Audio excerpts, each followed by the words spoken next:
Welcome to the world of stop motion animation. Stop motion animation is a filming technique that manipulates objects to look as if they're moving on their own. The objects are moved ever so slightly between each photo being taken, creating the illusion that they are moving continuously as the frames are played. This illusion is called persistence of vision. It happens because the frame's rate is moving faster than the speed the human eye can comprehend. It is this illusion that is called persistence of vision. Frame rate per second is how many pictures are in 1 second. If it says 12 frames per second, then it is in a very quick frame because there are only very few pictures in that 1 second. Whereas if you have 100, it will be a lot slower because the video needs to add more picture into a certain frame. The two most famous stop motion animators working today are Tim Burton and Nick Parks of Aardman Animations. Both have managed to adapt their skills of claymation to different audiences, and that is why they have become two of the biggest names in the world of stop motion. Aardman was started in 1972 by Peter Lord and David Sproxton, who created Morph, one of the most recognisable characters ever for a kids' show. Channel 4 subsequently commissioned a show called Conversational Pieces in 1982. Since then, Aardman have made adverts, TV shows and Oscar-winning feature-length films with the Wallace and Gromit series. Aardman Animations differ from Tim Burton's work. They create colourful films for the whole family. Rather than making characters mythical or impossible, Aardman anthropomorphise. Instead of using puppets, their signature look is clay and wire. This technique makes it a lot easier to change the character's emotions. One disadvantage to this type of animation is that if something does go wrong, then you have to restart the whole scene because it would make the scene look jumpy. If the mouth shifted very suddenly in another direction, it would also make it look unrealistic. This process of stop motion with this material makes the whole process a lot longer than with puppets or any other material for that matter.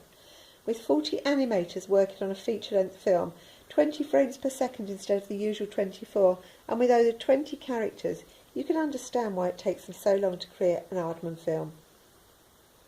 In the pursuit of realism, each of the characters wear different scarves, not only to tell them apart, but to hide the seams in the clay.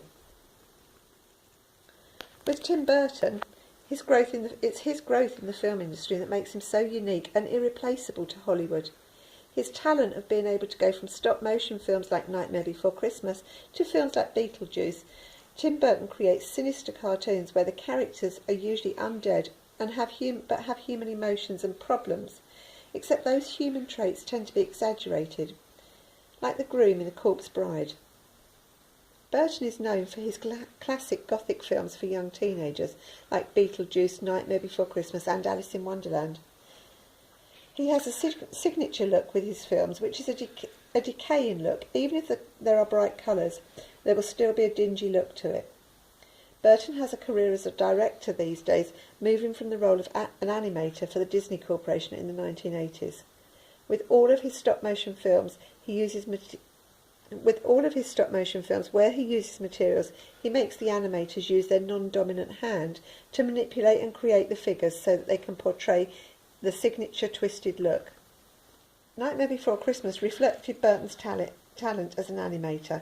The film had 227 puppets involved in it, and with 21 frames per second, and the lead character, Jack Skellington, needed approximately 400 heads. Each smile, each frown had to be changed ever so slightly to convey every emotion. The film took 3 years to make. You can easily see the inspiration and techniques he'd learnt from past animators like Willis O'Brien, with his idea of moving the models ever so slightly and taking a picture on each movement to create the illusion of all of the separate pictures moving as one. Except Burton was one of the first directors to use different emotions on characters, and certainly the first to make the characters so dramatic with dancing and singing. This would have put a great strain on his animators, because it would have had to create the persistence of vision. The frames per second would have to be amped up and dropped down depending on the tempo of the song. These days you could fix that with editing equipment, but in the early 1990s the editing equipment wasn't sophisticated enough to do this. Now let's start from the beginning. The inventors that help us see the persistence of vision would create the idea of stop frame and frame rates, and the people who revolutionised the movement of models. Thomas A. Edison created the kinetoscope. This ran film between a light and a peephole, and when you looked through the peephole, it created the illusion of all of the images moving as one.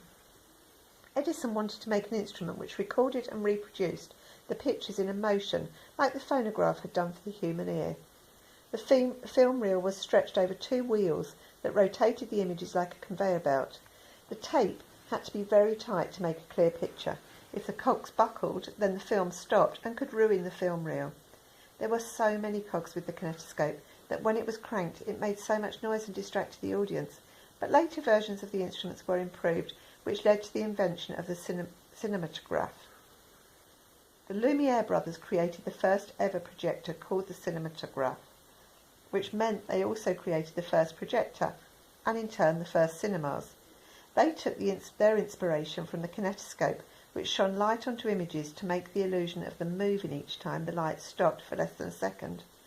The brothers' invention put the film reel inside, in between a light and lenses.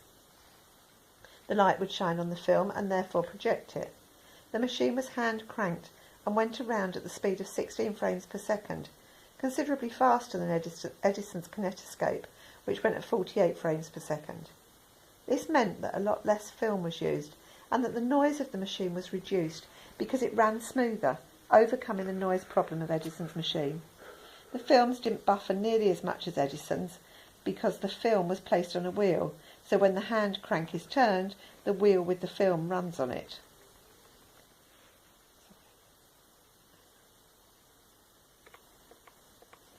The movement of models in stop motion first started with George Pal. Pal was a pioneer of stop motion. He created the first science fiction films. He first started illustrating posters, and then once his talent was recognised, he worked at UFA Studios in Berlin, and shortly after joining became director of his department. He created the idea of stop-motion photography, unlike Willis O'Brien, who invented the concept of making stop motion into persistence of vision. Instead of a cartoon approach to his work, Pal invented his own way of making inanimate objects move by using stop-motion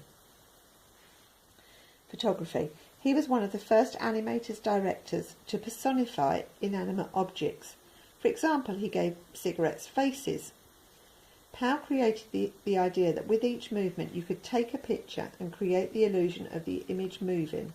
He was the first person to combine the unknown of space and stop motion, which from a stop frame point of view allows a lot more room for creative movement because the audience won't know how the monsters move. This opened up a lot more ideas for how to make stop motion models, as before there were only pictures or static models. But Pal created models with clay, a technique which is to this day still used for feature-length stop-motion films. The use of clay allowed the story to have a narrative, as well as being able to focus in on emotions and move limbs. Willis O'Brien developed CGI effects in animation as early as 1949. He helped create one of the most iconic scenes in film history, King Kong, on New York's Empire State Building. O'Brien made the giant gorilla out of modelling clay and came up with the idea that if you moved the model very gradually and took a photo on each movement and edited the separate pictures, you could make the illusion of the pictures moving like film. He used a large frame rate. This meant there were lots of pictures per second. The frame rate for the Empire State scene was 24 frames per second. His contributions to films such as The Lost World and Joe Young didn't go unnoticed in Hollywood. The ASIFA, Hollywood, said he was responsible for the best moving images in cinematic history.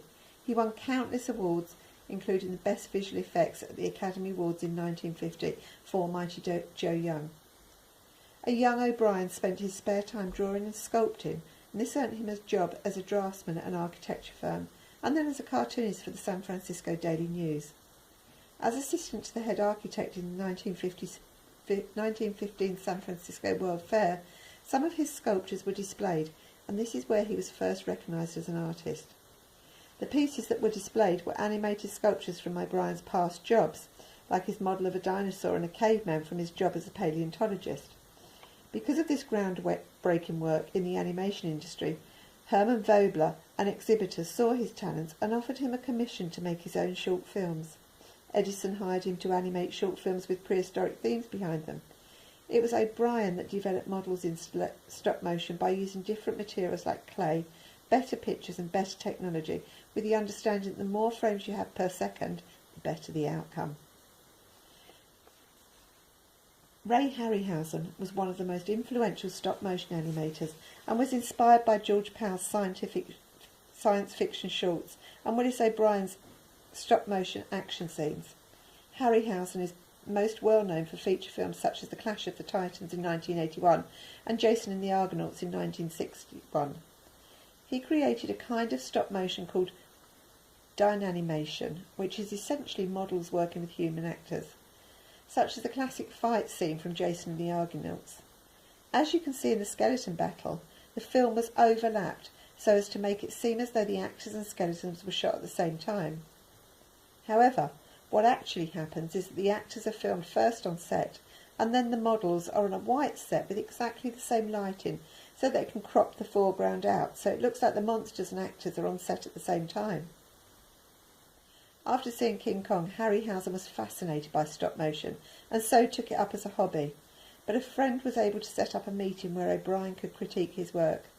He was told to go to art, design and sculpture classes, and shortly afterwards he was hired by George Powell to create short animated films. It was this that led to the creation of Dynamation and then work with O'Brien.